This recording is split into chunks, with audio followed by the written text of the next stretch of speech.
welcome to a brand new episode of Seize the Moment podcast. And today we have a very special guest. Today we have on David G. Myers. He's a social psychologist and professor of psychology at Hope College. His articles have appeared in dozens of scientific periodicals and magazines, from Science to Scientific American.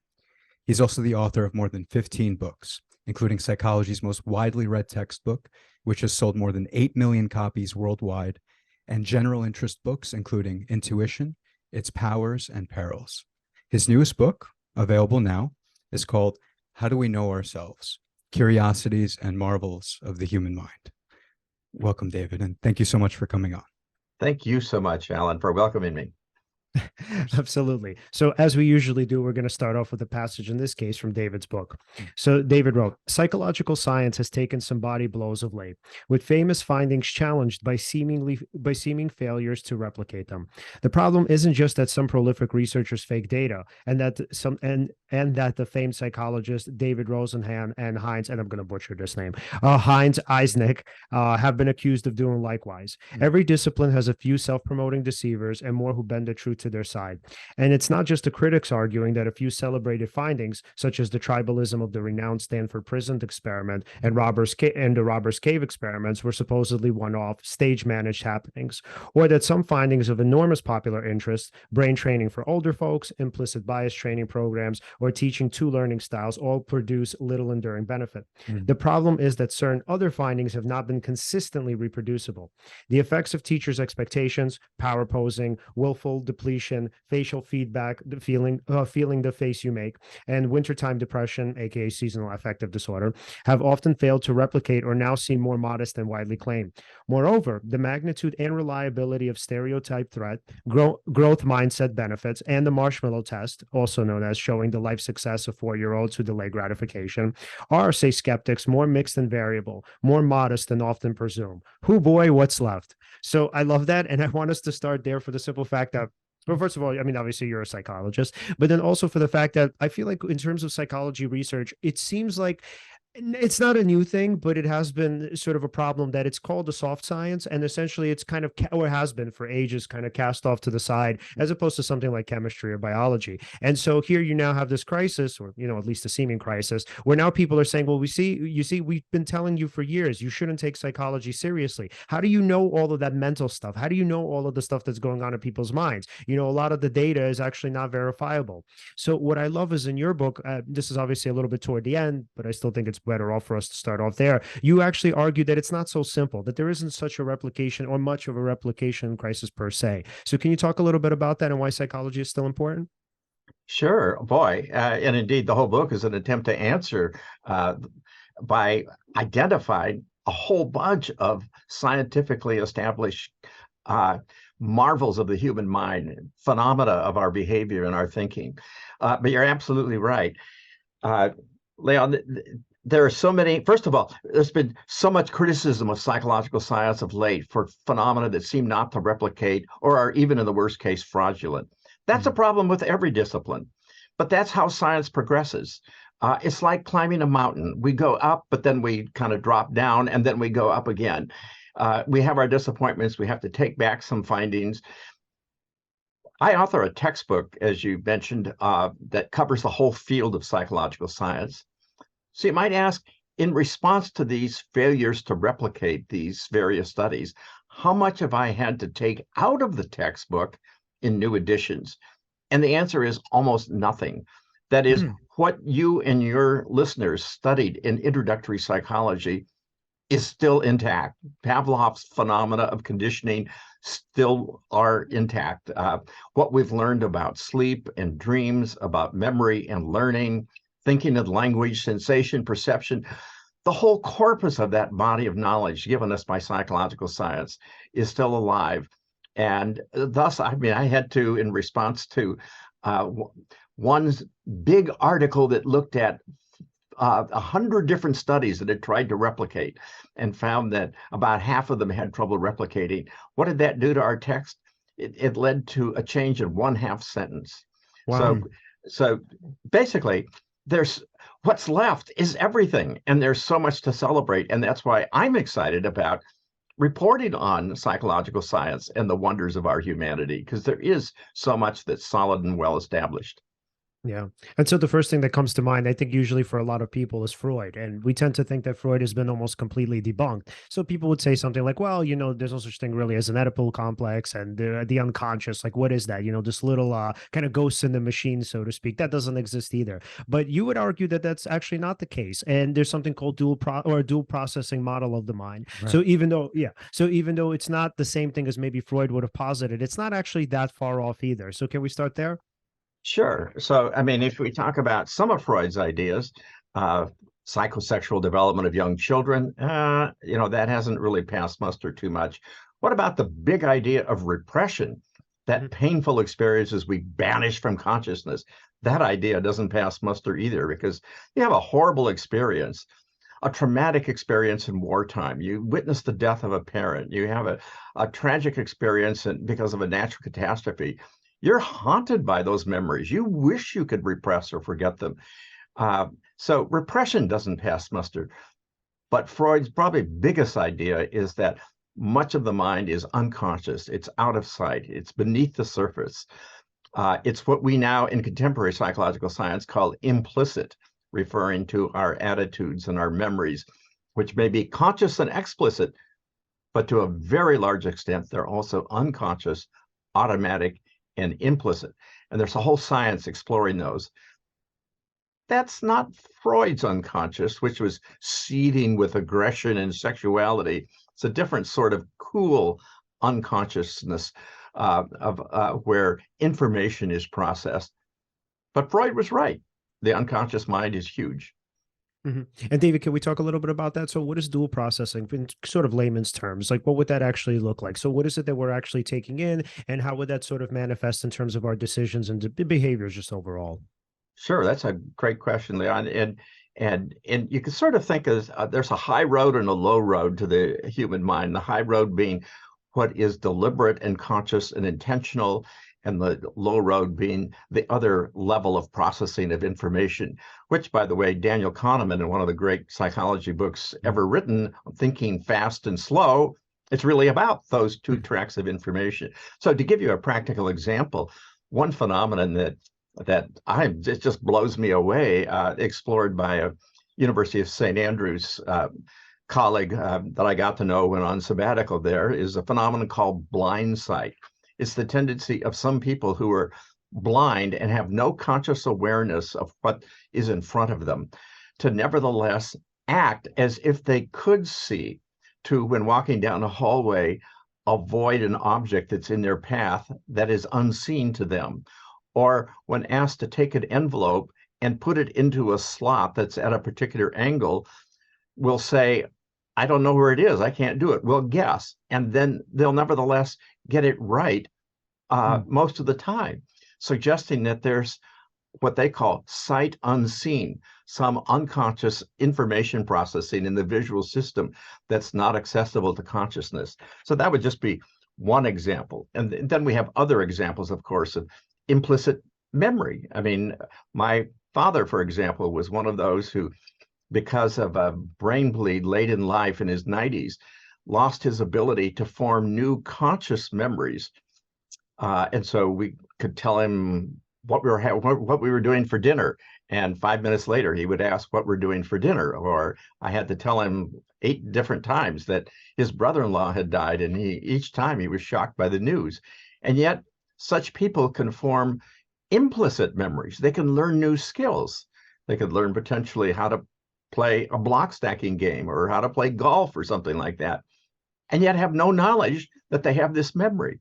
So clearly there's an information processing system that's operating, that's very large, beneath the surface of conscious awareness. Memory is then occurring on 2 tracks, conscious and unconscious. And I should stop here, but the same could be said to be true of attitudes as well, including racial attitudes. There's both conscious prejudice, and then there's implicit, kind of unconscious, automatic, knee-jerk biases. And that's, in some, what we call dual processing. We have a 2-track mind. So there's a little tutorial for you, Leon. That's actually very interesting that you went there as far as implicit bias goes. In your book, you do talk about how implicit bias training doesn't necessarily work. And is it possible maybe you could speak more to that? Like what could actually maybe help us to maybe change those biases, if not Right. some sort of training or seminar? And then also, Yeah. just as a prelude to that, can we please just actually just state what implicit bias actually is, just in case people haven't heard of that term before? Oh, sure. Yeah. Yeah. Sure. It's just it's a kind of automatic knee-jerk prejudice that operates kind of unconsciously as opposed to with conscious intention. And kind of 2 points I think are pretty well accepted now by researchers in this field. One is that implicit bias is real. And I don't want to diminish that for a moment. So people, a police officer may, for example, if a person of another race is holding an object in their hand, be likely to interpret that object as a gun rather than a phone, and thus to react inappropriately and automatically and instinctively without really intentionally thinking about what they're doing. That would be implicit bias. It's real. So, given that it's real, Starbucks and other corporations have, as a part of their diversity training programs, undertaken implicit bias training to try to educate people about this, to cure them of their implicit bias. The implicit bias researchers say, I wish it worked, but it's not that easy to get rid of implicit biases.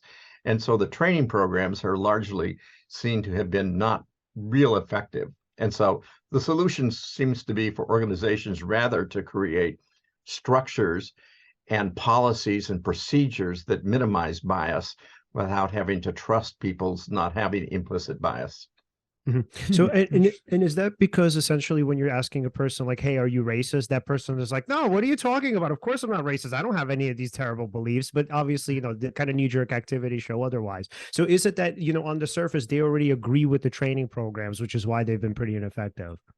Yeah. And by the way, even Daniel Kahneman has said the implicit cognitions that he talks about in his book, knowing about them doesn't mean he doesn't experience them. I mean, we all experience them. It's part of our human nature. And so, yeah, I mean, I can say I'm not racist, and maybe that's true in the sense that I don't intentionally harbor ill will towards somebody of another race, but I may still be automatically and unconsciously sometimes influenced by my own implicit biases and by feelings I have in particular situations or anxieties I have in particular contexts because of implicit biases that are at work.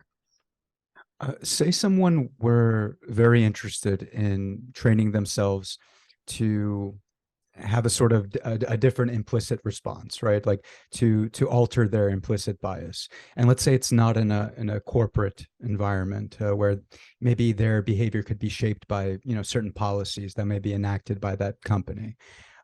Is there anything else that maybe we can do, or the everyday person could maybe do, to try to alter that bias in some way? Yeah. So one thing we know is equal status intergroup contact tends to be an antidote to both implicit and explicit prejudice. I just saw a new study out of South Africa where universities have been integrated, and white South African students who are paired with a Black or colored South African roommate tend over time to have improved racial attitudes. And it just kind of, when your relationships and your day-to-day and your friendships include that people of another race, it makes a difference. I don't know if you can see in the background over my shoulder here, my one grandchild happens to be African American. And so for me, just having an African American member of the family helps, I think, I hope, reduce or moderate or restrain my implicit bias.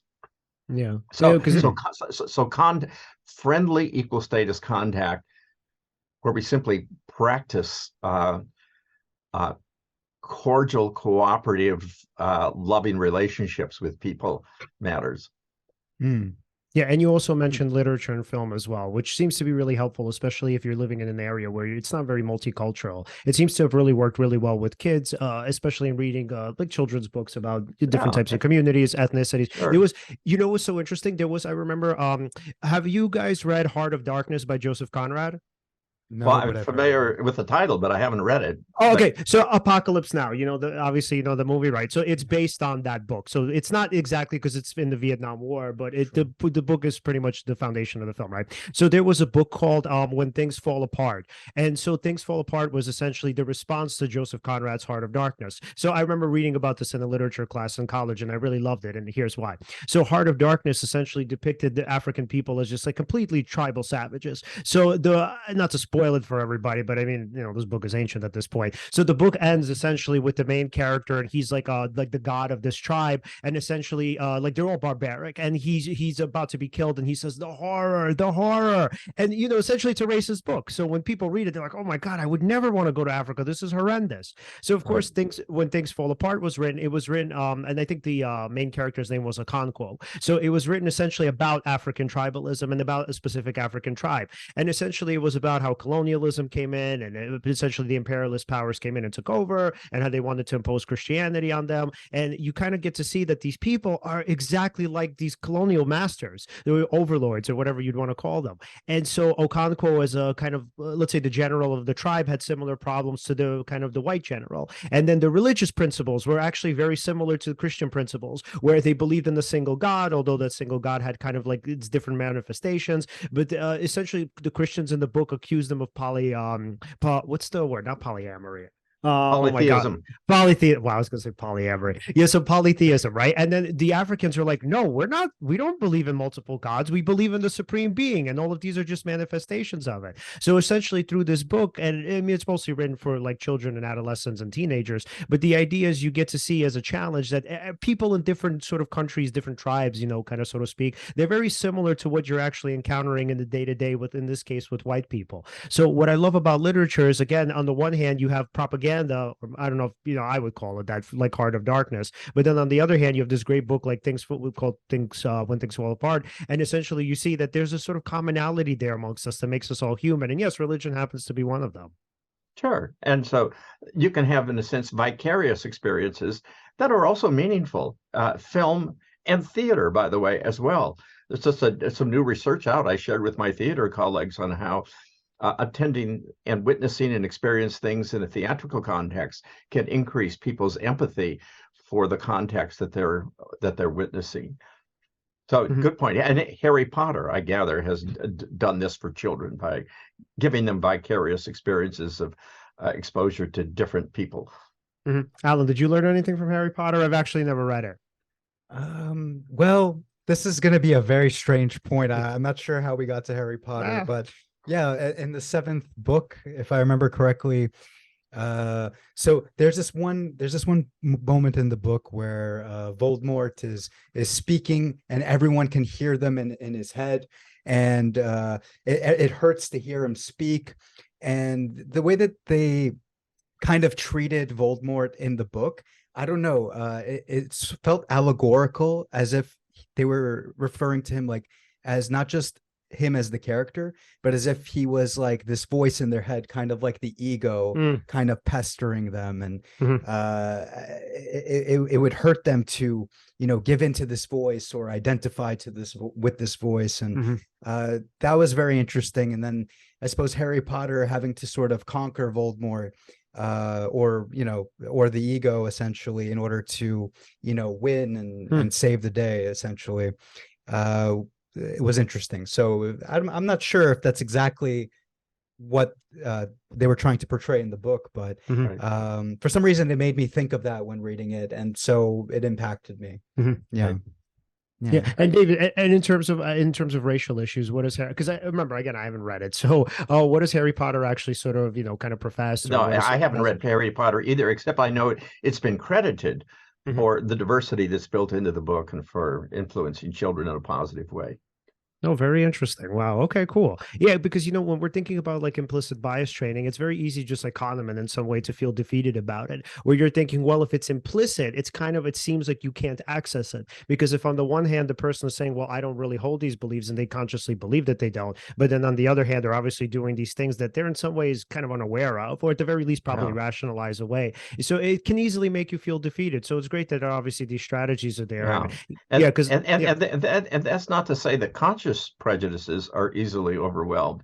right. By the way, there's some new research out on the difficulty of getting people, once they come to believe something, to unbelieve it. Hmm. And these researchers find it's easier to persuade some people of something like Michelangelo's David is in Venice, than once they believe it, to persuade them to unbelieve that and to believe something else. And we've seen that in history. So, I mean, one example that comes to mind is we were persuaded to undertake the Iraq War to get rid of Saddam Hussein's weapons of mass destruction, which the UN weapons inspector said didn't exist. Americans in surveys said they're for the war so long as that's the rationale and not otherwise. Well, we went to war. Turned out the weapons of mass destruction didn't exist. So now, were we opposed to the war? No, we still believed in it. It's hard to unbelieve in the war once we believe in it. But now we have a new justification. We say it was to get rid of this evil Saddam Hussein, which wasn't the rationale beforehand.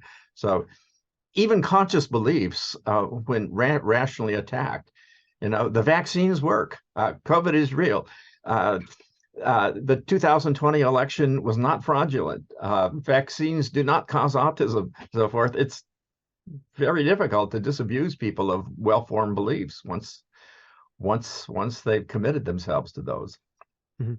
What's the mechanism that explains that? How come? Because it would seem, if a person is being completely rational, they would think, oh, okay, yeah, if I'm wrong, I'm wrong. Great. This is sort of a way for me to adapt to my environment. So why do you think it's so hard for us to do that? Well, I mean, there's several things at work here. One is the amazing power of repetition. When you hear something over and over again, vaccines cause autism, the election was a hoax, or it was fraudulent.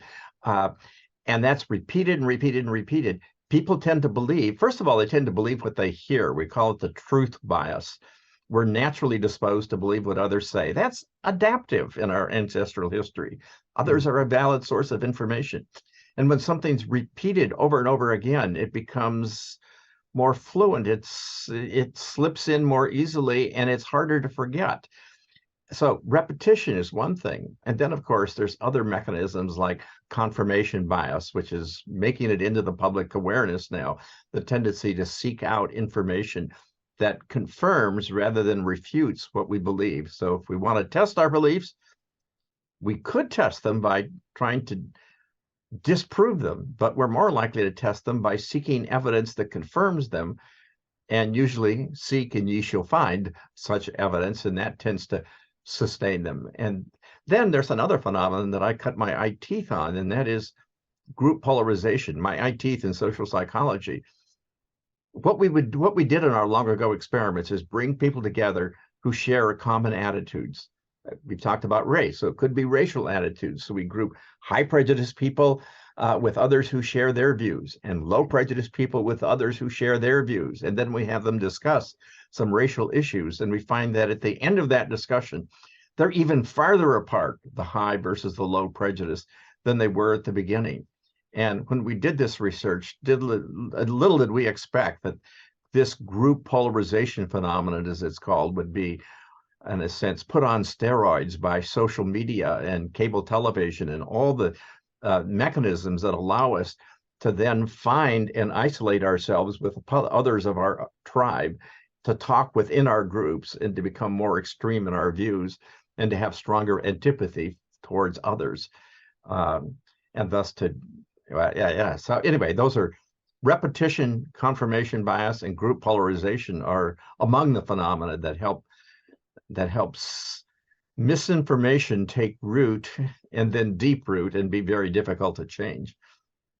And what do you think? I'm just curious. This is not exactly in your book, but I am curious because I'm sure you've heard of it. So I want to know what you think. What do you think about the explanatory power of something like terror management theory that essentially says that the reason why we're so polarized, or not to say the reason, but at least it becomes much more likely when we become more aware of our death. Yeah. So it's like, yeah, the idea is that the sense of one's mortality essentially increases polarization and hostility to outer groups.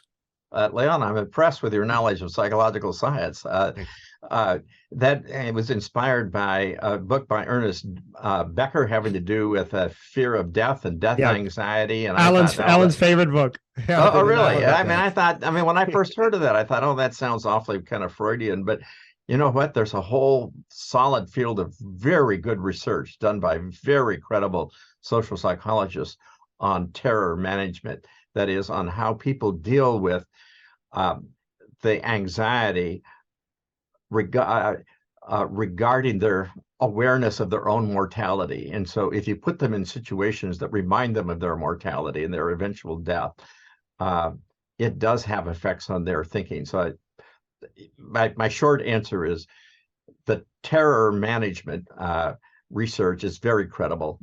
I'm impressed by it. Yeah, so we actually had Sheldon Solomon on, one of the authors. Oh yeah, he's one of the three great researchers of that. Tom Brzezinski and Sheldon Solomon. Yeah, such an amazing guy. One of our favorite episodes. I think we went for almost 2 hours chatting with him about it. Oh dear. Yeah, one of our longest episodes. Yeah. Oh, that's good stuff. I have great respect for him. Yeah. Good. Go ahead. Well, yeah, and now tying it into your chapter on death, which I actually was really amazed by. So this is something I didn't know. Do you want to say it? Go ahead. Oh, so it's interesting that I mean, it seems to be that people who contemplate death, it seems to be so terrifying. But to those that are actually dying, that I mean, not everyone, but it seems to be that a lot of them have sort of a different perspective on that. I found that very interesting. Could you maybe speak on that? Some of the perspectives that maybe some people who are actually experiencing, real potential death, like cancer patients. Yeah, very counterintuitive. Yeah, it was to me too. That's why I report on it. So it's one of those curiosities and marvels of the human mind, as the subtitle of this little book says. So we've known for a long time that there's reasonable stability to what we call subjective well-being, happiness and life satisfaction across the lifespan. Tell me somebody's age, and I don't have much of a clue as to how happy and contented they are with their lives. We also know and have known that human beings are pretty darn resilient. And so bad things happen, and boy, they hurt for a time, but we adapt to them and we recover. If we don't get the job we wanted, if we get rejected by in a relationship, if we get a bad grade on an exam, we're depressed, but usually, for a few days maybe, and then we're resilient. So we know all that. But what about approaching death itself? What Amelia Goranson, a creative researcher, did is ask people to imagine that they were somebody on death row about to have their life ended, or a terminal cancer patient reflecting on their lives and their emotions. And she invites people to write little blog entries or diary entries as if they were such a person. Their entries are grim, depressing. I approach the end of my life and it's just terrible. I'm only going to live a few more days and so forth. And I mean, it just, they imagine depressing scenarios. But if you look at the journal entries and the final statements of people who are dying of cancer or who are about to be executed, they're mostly reflecting gratitude for people that have cared for them, a sense of completion of their life as they approach the end. It's she concludes her research by saying, I happen to have this quote in front of me: "Death is more positive than people expect. Meeting the grim reaper may not be as grim as it seems." And so, we may have terror to contemplate our own death down the road, but as an older person, I find that somewhat reassuring to think that when I get to that time, maybe I'm not going to be terrorized, actually. Yeah, that's really amazing. And because you would think that death is sort of the ultimate Not just the ultimate end, obviously, because duh, but it's also like kind of the ultimate trigger in terms of anxiety. When, anybody thinks of anything that makes them, let's say, kind of afraid, it all can be sort of summed up in terms of being afraid of one's mortality. Like if you're afraid of your home being burglarized, if you're afraid of getting sick, if you're afraid of, I don't know, let's say some sort of catastrophe, like climate catastrophe, if you're afraid of a terrorist attack, etc. It all comes down to death. But essentially, what your research shows is that, at least for some people, I mean, we obviously probably can't generalize it, but at least for some people, they respond way better to the actual, maybe not initially, but at least over Yeah. time, they respond way better to it than, we might have, again, instinctually Yeah. thought. Yeah. Yeah, and Go ahead, Alan. yeah, no, and I just wonder what exactly is going on there. I mean, if I had to, I guess, think about it, I wonder if just the prospect of death is just such a grandiose thing that to form some sort of conceptualization of, you know, how what it's going to be like once it's already there, and all that. It almost feels like meaningless. You almost sort of discard that need to sort of exactly even understand what's happening what's going to happen, rather, because it's so ineffable, right, and mysterious, Yeah. and then it makes you sort of think just back on your life and the things that you're actually Yeah. grateful for. That's a good point. And two other observations. One, this isn't just on a few case studies. I mean, she has a very large sample, and so I mean, this seems to be a pretty universal phenomenon. I mean, I'm persuaded by the size of her sample. But let's remember what it's not. And I'm just thinking on my feet here right now. But it's not somebody bursting into your studio right now, pointing a gun at you and threatening the end of your life, in which case you'd be terror struck. It's people who have had months to get used to the idea and accommodate their thinking to their mortality and as they approach the end. And often when when very emotional things happen, a lot of the work of that emotion and a lot of the dread and everything is processed well in advance. As it is when a spouse, let's say, is slowly dying of Alzheimer's disease or something like that, the grief is often processed over time, in advance of the actual death, as opposed to a sudden heart attack death, in which case the grief is more concentrated and intense. Right. But That's what I'm speculating. yeah, but Mhm. I mean, I also love that idea. As somebody who's terrified of dying, it kind of it gives me a sense of hope knowing that, like, once the day comes, whenever that is, I will essentially at some point adapt to it. Because I would say a lot of my, unfortunately, hypochondriac symptoms are because I don't think I'd be able to handle my own death. So now, thinking about it and obviously reading about it, I'm like, oh, maybe I'm wrong. Maybe once something happens, I'm going to be able to say, okay, you know what, this isn't so terrible. I mean, everybody dies, yada, yada. Yeah, and I don't want to say that everybody reacts the same, because Yeah. with everything, there's individual variability. And I suspect that some people have deeply held religious convictions that give them a hope that this is a portal into another life, or a future heavenly existence, or Sure. whatever might be, as opposed to extinction. Right, because that's always the question for atheists. So, like, I'm an atheist, and I would always ask myself, like, oh my God, like, what's left after this? Like, is this it? What's going to happen after I die in terms of like my body or my consciousness or whatnot? And really, I don't believe anything. So I think it's just kind of like what it was before you were born. So in a way, there's a little bit of envy there for religious people, because it's nice to think that your soul lives on, and in some ways you'll be reunited with people. So again, for me, it was like, so for me, it was very black and white. I thought that these were really the only two options. So you essentially you're okay because you believe in some sort of spiritual realm, and you're able to kind of cope with it, and that sort of the serenity you get from, I would say, delusion. And then kind of on the other end, there's just a complete sort of bleakness where you're thinking to yourself, oh my God, there's nothing, and I have to kind of face reality and all its rawness. But I love that your research says that it's probably not that simple, and I assume some of the people in those blogs are essentially atheists or agnostics and don't Yeah. necessarily believe it. Yeah, there's Well, nothing. I could imagine for you as an atheist, Leon, you might be anticipating an experience like what I had 3 weeks ago when I was 3 hours under general anesthesia to receive a cochlear implant. Mhm. Namely, you get wheeled in and suddenly you're just blank. Yes. I mean, it's nothing. Yeah. Mm. I mean, it wasn't terrible. While the surgery went on, I didn't feel a thing. I mean, I was absent. Yeah. Uh, And of course, but in this case, I was resurrected, so to speak. Yeah. I've always liked the kind of Epicurean comparison to sleep, where, the idea is like, are you afraid of going to sleep? No, probably not, Right. So yes, there's a finality to it, which is obviously different, but even still, it's still just like sleep. I mean, you're unconscious at that Right. point. Mhm. Right. Yeah. Yeah. And then so it's now to move on to another idea. So obviously you are the founder of essentially the Lake Wobegon. Wobegon, how do you pronounce it?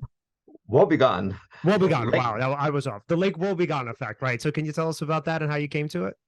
Well, yeah, I guess I gave it a name in an article one time long, long ago, but it's a reference to the self-serving bias phenomenon. Of course, in Lake Wobegon, that's a place where all the women and everybody is above average.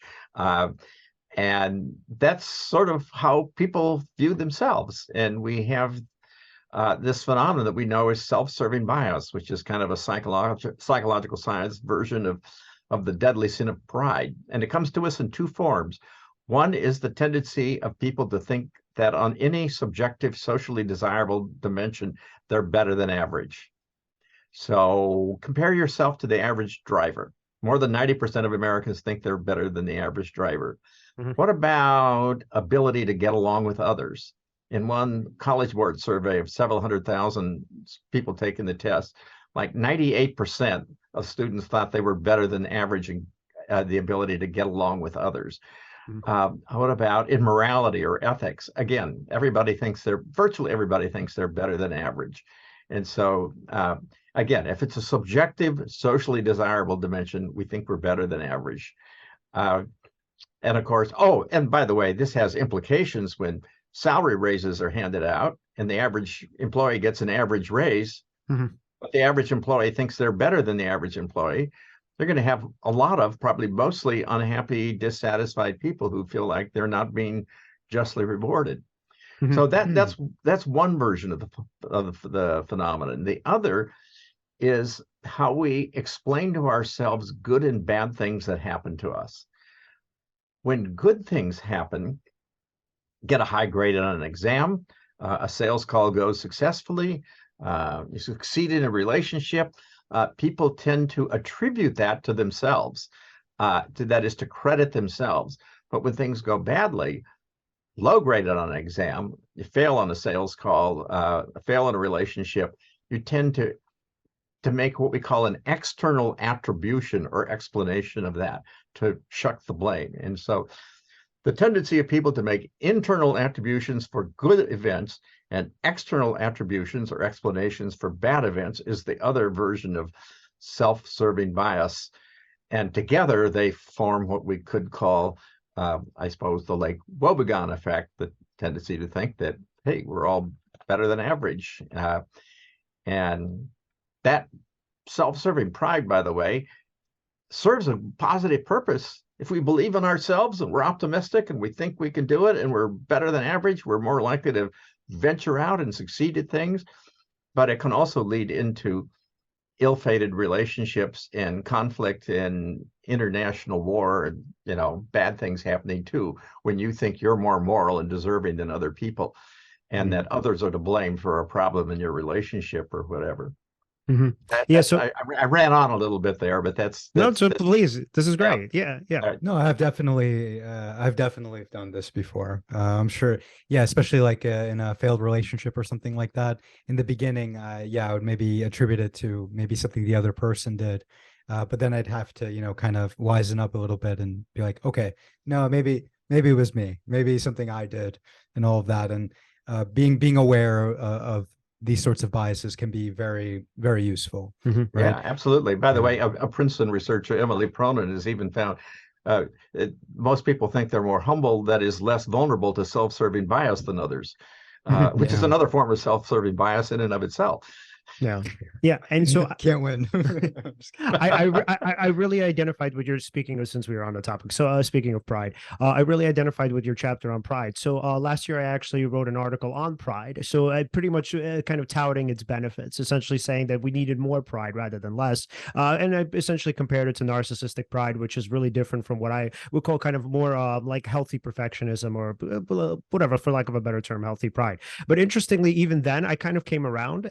So so we had philosopher Mark White on the show earlier. I think it was in May, something like that. Mhm. So, and we talked about what worthiness was according to Thor, the Marvel comic. And so, according to Mark, he was saying essentially that pride is something that's kind of replenished on a daily basis, where you kind of go to sleep feeling like you're worthy, but then you wake up the next day having to prove yourself all over again, which is pretty different from the way I kind of conceived of as my version of pride, even though it's not mine per se.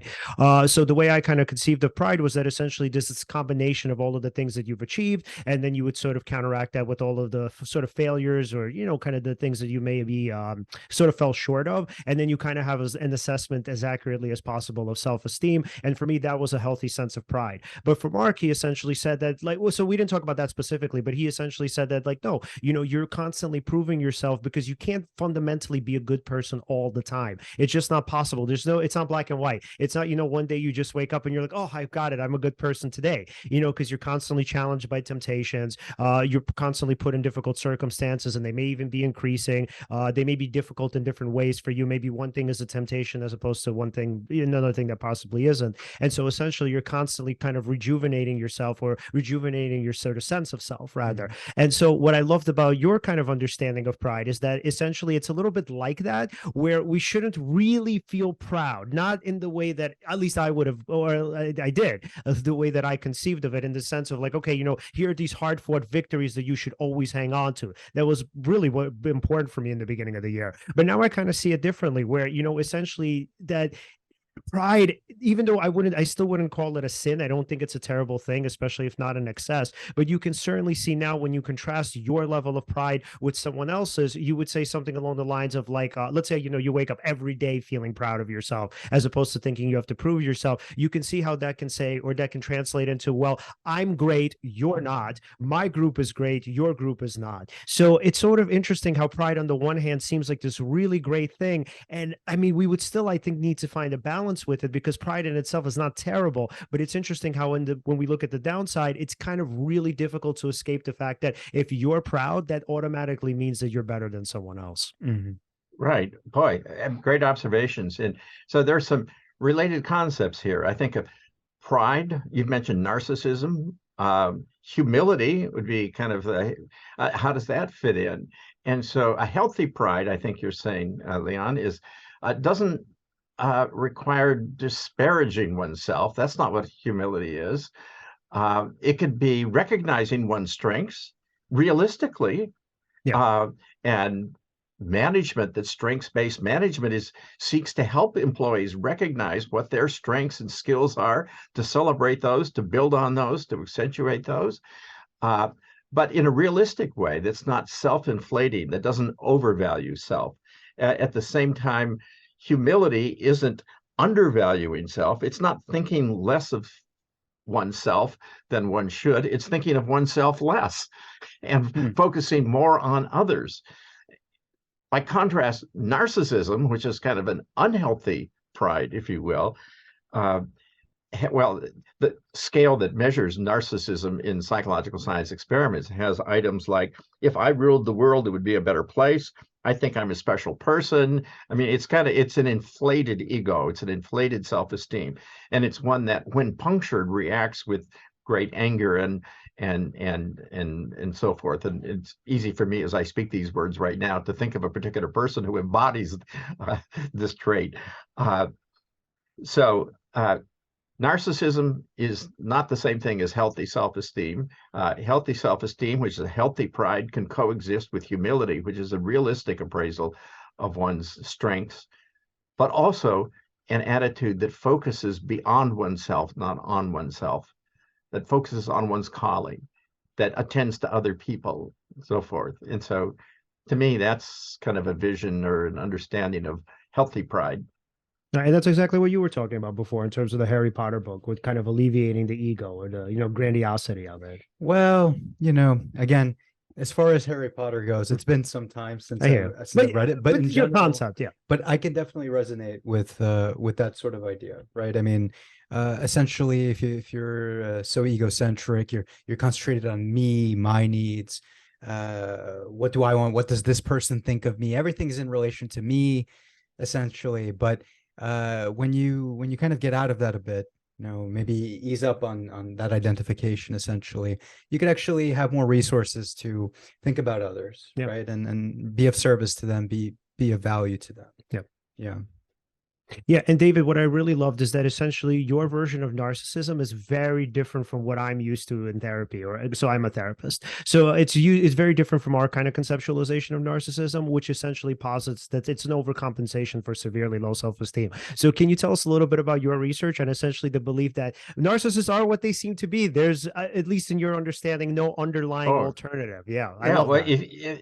if you give somebody the narcissism scale and they score high, they're not going to score low on a self-esteem scale. So at least by our operational definitions, narcissism is the opposite of low self-esteem. It's inflated self-esteem, but it's a fragile self-esteem. It's easily punctured because it's exaggerated. And when punctured, it can yield anger and contempt. Yeah. So, and then essentially what the tests show is that the person who's narcissistic actually does have a sense of superiority because it's sort of, it's implicit, and these are sort of quick responses. So one would think if there's an implicit sense of low self-esteem, what happened is that a person would respond to, or would indicate a sense of inferiority, that it wouldn't, it would be like a kind of mirage in some sense, that there's this unconscious part of them, whatever I'm using in kind of the Freudian sense, this unconscious part of them that says, hey, no, you're actually not special. You're a piece of shit. You're terrible, right? But your research says, no. So the indicator is that they actually do think that they're these amazing people. And their parents may have raised them, always praising them, saying, you're the greatest, you're the best, and they've grown up with that. And so they may really believe it. Yeah, so amazing. And so just in terms of your research itself, like what would you say, and this is a little bit more personal, what would you say are some of, or is some of, or actually, okay, what are some of, or if you have one kind of main piece of, let's say, main piece of wisdom, or let me see how I could kind of conceptualize this. What would you say is sort of the most, for lack of a better term, what was the most important piece of research that you've kind of come across? Or even several forms, if you can't think of one. You mean in all of psychological science? Yeah, in all of psychology. Yeah. What sort of some of your favorites? Oh boy. So some of the big ideas, I'm just going to mention some things in passing here. We can go back and pick up on any of them. So I'd say I'm very impressed by behavior genetics research, which has shown us that we are formed by many, many genes, each having very small effect, but which aggregate to some large effects, and which find shockingly that parental nurture has, and the shared environment that children in a home, like adopted children in a home, for example, share from having the same parents, has remarkably little effect on their developing temperament, personality, and intellectual ability. Although their values and beliefs will be shaped by the home. So, I mean, that's one kind of shocking finding. I would say another thing that, impresses me is, well, I've written a whole book on the powers and perils of intuition, and I have a brief discussion of this, talking about what we were talking about earlier, how the implicit mind is capable of some remarkable things, and yet we're easily led astray to believe things that aren't true and to overestimate the powers of our intuition. I'm impressed by our human tendency often to fear the wrong things. Yes. And I could give you some great examples of that, and thus the need for critical thinking and for rooting our fears and our anxieties in reality and the basis of evidence and real data. I'm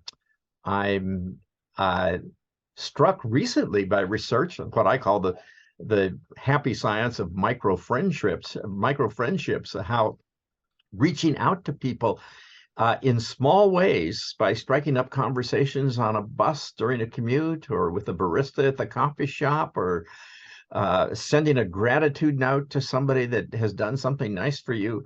The unexpected gratification that this provides for both the person who does the kind act and the person who receives it. That's just a new area of research that I'm fascinated by. But I could go on and on because I have 40 essays in this book, and they're all about things that have fascinated me and that I think other people might enjoy knowing about. It's interesting that you brought up that particular part of the book, micro friendships. There's actually a story in there I believe of now I'm not sure if this was between you and another gentleman or not, but Right. essentially you saw somebody was having a really horrible day. And no, not a horrible day. Sorry. He was carrying flowers. And I Oh, think, yes. yeah, Right. could you speak on that? That actually, having read that, that actually kind of got to me. Yeah. So Mm. what I did, I uh, posted an explanation of this new research on what I call the power of micro friendships, so how reaching out to people can have unexpected positive effects. And I asked my Facebook friends if they had any such experiences, and I got Oh, all kinds of examples of people told how, incidental, spontaneous conversations with people. One person, I think the last example was somebody at a pharmacy counter or something like that, and she struck up a conversation and learned that the man's uh, wife had just been diagnosed with leukemia, and they had this intimate conversation that just spontaneously happened, and she spoke this kind word to him at the end. Uh, and it was just, I mean, it was like practically bring you to tears reading this. And this was just one of many examples that people volunteered, a few of which I share along with the research. Mhm. yeah. If I recall correctly, she noticed that he had flowers with him. Oh, that's So right. he said Yeah, some, that's yeah, right. and she said something along the lines of, oh, whoever's getting that must be lucky. And then he tells her that his wife That's has right. leukemia. Yeah. Thank you, And Alan. You're remembering my story better than I am. and no, because it's fantastic. It left an impression. And this and what happens is when he tells her that she has leukemia and she's dying and you got the flowers for her, she of course felt saddened by it, but then she said something to him that really got him emotional, which is, your wife is really lucky to have somebody who loves her as much as Exactly. you do, to be with her through all of this. And that was very impactful as far as that goes. So that must have, and I think he began to cry, if I'm not mistaken. Right.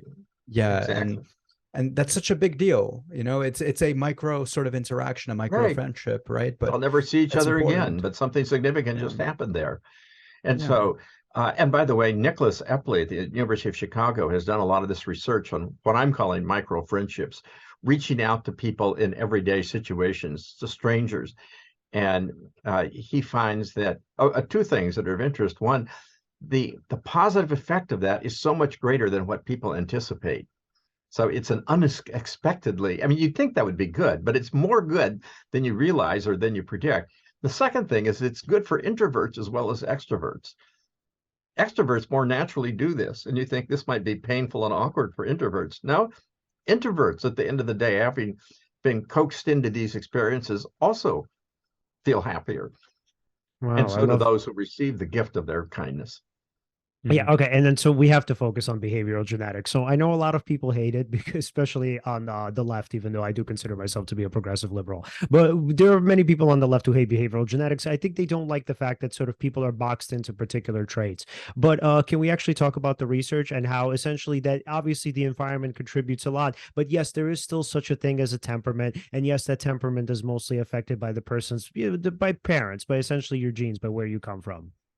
Sure. So I guess two observations right off the top of my head. One is what's the nature of the studies that lead us to this conclusion, or that lead behavior geneticists to conclude um, that genetic variation, what we call heritability, which is variation among individuals on any given trait like intelligence or temperament, is about 50% attributable to genes. And the other 50% is like, well, we don't really know what it is, but it doesn't seem to be parental nurture. Mhm. By the way, there's a book, The Nurture Assumption by Judith Rich Harris, that is all about discounting the effects of parental nurture as shaping people like a potter shapes clay, Mhm. and instead seeing genetics and peer influence as formative in shaping people. But what is it? Well, it's studies of adoptees who, having grown up in the same home, tend to be no more alike one another in their basic traits, like their cognitive abilities and their temperament and personality, than are any two kids picked at random from the block. And then you have, of course, the twin studies that find that genetically identical twins are much more alike than our fraternal twins reared together also in the same, under the same circumstance. And so those, and even separated identical twins is well known, as I'm sure most of your listeners listening to this kind of intelligent podcast will have known by now. So that's one observation. The second observation is this, Leon. So is this conducive to conservative rather than progressive thinking? Well, it depends what the topic is. If we're talking about intelligence, then progressives would want to emphasize the power of environment and of having investing in public education and so forth in ways that can promote intelligence. But I've written a book and engaged in a lot of discussion with people and written a lot of articles on sexual orientation. One of my books is subtitled "The Christian Case for Gay Marriage," and one of the points I'm making is that sexual orientation is not a moral choice. All the research we have indicates it's a natural disposition for the overwhelming majority of people, and most clearly so for males. And so if people who are conservative can understand that this is a genetic predisposition that influences the brain, that in interaction with the environment produces a natural disposition, it can help them empathize with and be more supportive of gay aspirations than if they think it's not genetic. Right. And then, it depends what rate we're talking about, whether appreciating genetics is conducive to a progressive or a conservative position. Right. And just to be clear, when we say it's the interaction between genes and the environment, we're not saying it's the upbringing that's affecting sexuality. What I think you're probably talking about is sort of what happens in the womb before the fact. Oh, yes, certainly prenatal hormonal exposure particularly the 3rd to the 6th month are very important too. I mean, that's part of the environment that is shaping the person. But I give a nod to gene environment interaction because genes always unfold in combination with environment, but the environment by itself is not shaping one's sexual orientation in any way that we know. Let me put it this way. I sometimes explain this. If some new parents who just have a baby came to me and say, "David Myers, you've read all this research on sexual orientation and what influences it. Tell me, what can we do to influence the sexual orientation of our child?" My honest answer would be, after a lifetime of reading this research, is that I don't have a clue of anything you could do to determine the sexual orientation of your child as an adult. So just accept what it is. Right.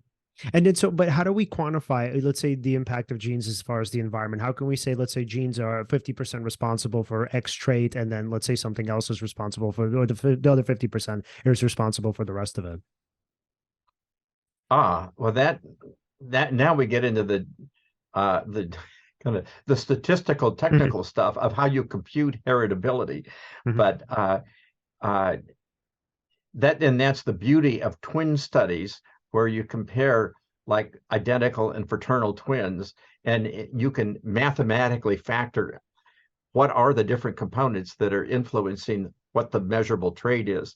Now, by the way, there's noise in the trait measure, and so you don't have a perfect measure of somebody's intelligence or somebody's temperament.